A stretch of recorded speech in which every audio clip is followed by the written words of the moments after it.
Bien-aimés dans le Seigneur, je vous salue encore une fois au nom de notre Seigneur Jésus-Christ. Nous allons prier parce que la Bible dit que tout ce qui respire loue l'Éternel. C'est une grâce d'être en vie. Il faut que nous soyons reconnaissants par rapport à cela.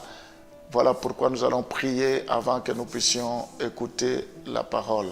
Prions. Seigneur, nous te disons merci. Il n'y a pas deux jours qui se ressemblent devant toi. À chaque jour suffit sa peine. Merci parce que nous croyons que la journée d'aujourd'hui, c'est une journée spéciale, c'est une journée bénie. Nous croyons, Seigneur, que tout ce que nous allons entreprendre sera sous ton contrôle.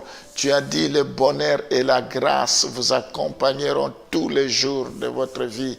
Tous les jours, nous croyons que le bonheur nous accompagne aujourd'hui. Seigneur, nous voulons que le ciel soit favorable. Nous voulons, Seigneur, que tu nous écoutes, que tu nous exauces. Nous te recommandons tout ce que nous serons amenés à accomplir au courant de la journée, que cela soit couronné de succès. Nous voulons que les portes qui étaient fermées s'ouvrent, parce que c'est toi qui as la clé de David. Quand tu ouvres, personne ne peut fermer. Quand tu fermes, personne ne peut ouvrir. Je bénis chacun de tes enfants, tous ceux qui vont au travail, tous ceux tous ceux qui font des démarches, que toi tu puisses répondre favorablement à leurs attentes. Sois loué à jamais. Au nom de Jésus, nous t'avons ainsi prié. Amen. Bien-aimés, que Dieu soit loué pour ce moment très béni, ce moment d'édification, ce moment d'encouragement. Nous parlons de comment entendre la voix de Dieu et comment Dieu parle à l'homme. Nous venons de parler de la voix de Dieu, comment entendre la voix de Dieu. Et là, nous voulons vous parler de la voix et la volonté de Dieu. Donc, les croyants se demandent souvent, nous nous demandons quelle est la volonté de Dieu pour moi, pour mon mariage, pour mon avenir, pour mon couple, pour mes enfants. Quelle est la volonté de Dieu pour mes démarches administratives? Quelle est la volonté de Dieu? Que voulons-nous dire en réalité quand nous disons quelle est la volonté de Dieu? Lorsque nous disons que nous voulons connaître la volonté de Dieu, donc cela signifie que nous voulons connaître son plan général pour notre vie. Quand nous disons nous voulons connaître la volonté de Dieu, ça veut dire nous voulons connaître son plan pour notre vie. Nous voulons avoir son orientation dans la prise de décisions spécifiques. Il faut l'orientation de Dieu afin que nous puissions faire des choix judicieux. Nous puissions faire des bons choix. Il est important que nous désirons la volonté de Dieu, que nous écoutons sa voix. Nous désirons sa direction dans des circonstances de la vie. Beaucoup se sont plantés parce qu'ils n'ont pas écouté Dieu. Beaucoup ont commis des erreurs parce qu'ils n'ont pas écouté Dieu. Donc il est important que dans toutes les décisions spécifiques, nous puissions écouter Dieu. La question que nous devrions nous poser est: comment puis-je connaître la voix de Dieu? Connaître la voix de Dieu conduit à trouver la volonté de Dieu. Si nous connaissons la voix de Dieu, nous connaîtrons la volonté de Dieu. Dieu veut que vous connaissiez sa volonté.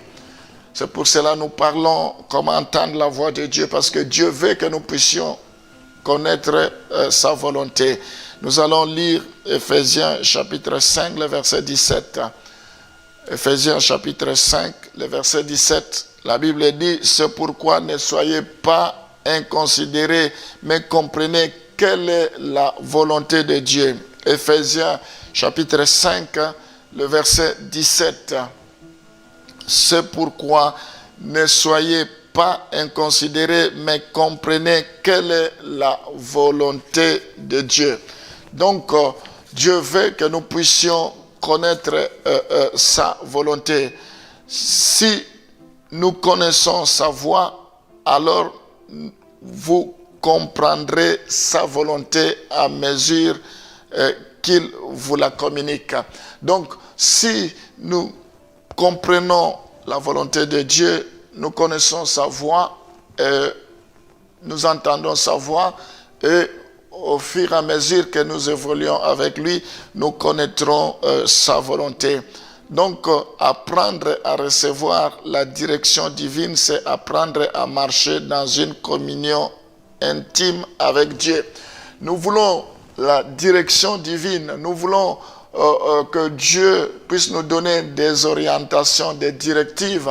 Cela nécessite à ce que nous ayons une bonne relation, une bonne communion avec lui. Cela veut dire qu'il faut que nous ayons une complicité avec lui, une intimité avec lui. Souvent, nous nous demandons, mais Dieu ne me parle pas, il parle seulement à d'autres personnes. Il faut que nous ayons une bonne relation avec lui. Seigneur, nous avons soif, nous voulons t'entendre, nous voulons t'écouter. Et la seule manière que tu peux nous parler, c'est au travers de ta parole. Je prie, Seigneur, pour que nous apprenions à écouter ta parole, que nous prêtions oreille à ta parole. Je prie pour que les écailles tombent de nos yeux, pour que nous puissions contempler ta gloire. Seigneur, ouvre nos oreilles spirituelles. Rends-nous disponibles à pouvoir t'écouter, à pouvoir lire, méditer ta parole. Car ta parole, c'est une lampe à nos sentiers.